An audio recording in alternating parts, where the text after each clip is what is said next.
사람들은 항상 공식을 찾으려 합니다. P 같은 수치는 항상 어느 정도 의미가 있지만 그것이 항상 같은 의미를 지니는 것은 아닙니다. 이 지표들이 때로는 아주 중요할 수도 있고 또 어떤 경우에는 거의 중요하지 않을 수도 있습니다. 그러니 이 두 가지만 가지고 이 시장이 저평가되었다거나 과대평가되었다고 단정하기는 어렵습니다.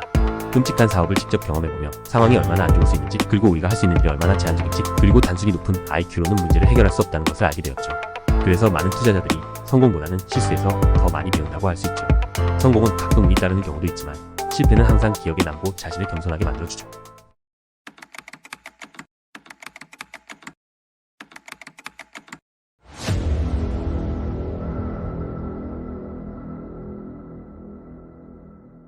감사합니다. 안녕하세요. 저는 버지니아주 버지니아 비치에 있는 스털링 캐피털의 아담 버그만입니다. 오늘 오전에 멍거 선생님께서 중국과 미국 시장의 밸류에이션에 대해 언급하셨는데요. 제 질문은 시가총액 대비 GDP와 순환조정 주가 수익 비율이 여전히 시장 가치를 평가할 유효한 방법인지, 그리고 이런 지표들이 버크셔 해서웨이의 투자 결정에 어떤 영향을 미치는지 궁금합니다. 감사합니다. 결론부터 말하자면 당신이 언급한 두 가지 기준은 우리 투자 결정에서 그리 중요하지 않습니다. 사람들은 항상 공식을 찾으려 합니다. 물론 궁극적인 공식이 존재하기는 하지만 문제는 거기에 어떤 변수를 넣어야 할지 모른다는 점이죠. 결국 어떤 것의 가치는 그것이 앞으로 만들어낼 모든 현금 흐름의 현재 가치로 정의될 수 있습니다. P 같은 수치는 항상 어느 정도 의미가 있지만 그것이 항상 같은 의미를 지니는 것은 아닙니다. 사업을 평가하는 것은 그 모든 변수를 정확하게 넣을 수 있는 단순한 공식으로 환산할 수 있는 것이 아닙니다. 말씀하신 두 가지 지표가 자주 언급되는 것은 사실입니다. 그러나 이 지표들이 때로는 아주 중요할 수도 있고 또 어떤 경우에는 거의 중요하지 않을 수도 있습니다. 그러니 이 두 가지만 가지고 이 시장이 저평가되었다거나 과대평가되었다고 단정하기는 어렵습니다. 가장 중요한 것은 미래의 금리입니다. 많은 사람들이 현재 금리를 그대로 대입하며 예측을 하곤 하는데, 왜냐하면 어쨌든 시장의 판단을 반영한 수치라고 생각하기 때문입니다. 30년 채권 금리가 의미하는 바는 돈을 30년 동안 맡기고도 원금 손실 없이 수익을 얻겠다는 사람들의 판단입니다. 그렇다면 더 나은 예측치를 찾을 수 있을까요?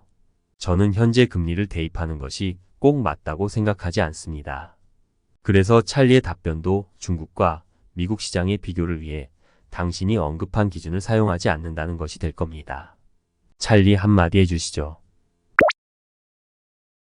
제가 하고자 하는 말은 낚시의 첫 번째 원칙은 물고기가 있는 곳에서 낚시를 해야 한다는 겁니다. 좋은 낚시꾼은 더 많은 물고기를 잡을 수 있는 곳, 예를 들면 중국 주식시장 같은 곳에서 더 많은 기회를 찾을 수 있다는 얘기죠. 저는 그저 그 점을 말하고 싶었습니다. 맞아요. 앞서 언급된 질문으로 돌아가자면 사업을 평가하는 데 있어서 저희의 정말 중요한 포인트는 직접 나쁜 사업을 운영해 본 경험이 있다는 겁니다. 정말 형편없는 사업을 몇 년 동안 운영하며 직접 고군분투해 보면 성공적인 사업에 들어가서 얻을 수 있는 것보다 훨씬 더 많은 것을 배울 수 있습니다. 저는 찰리가 이에 대해 어떻게 생각할지는 모르겠지만 저희는 나쁜 사업에 참여하면서 아주 많은 것을 배웠고, 이는 좋은 사업을 운영하면서 배운 것보다 더 큰 배움이었습니다. 끔찍한 사업을 직접 경험해보며 상황이 얼마나 안 좋을 수 있는지, 그리고 우리가 할 수 있는 일이 얼마나 제한적인지, 그리고 단순히 높은 IQ로는 문제를 해결할 수 없다는 것을 알게 되었죠. 이런 경험이 가치 있는 교육이 되었지만 너무 많이 권하고 싶지는 않습니다. 찰리, 당신은 어떻게 생각하세요?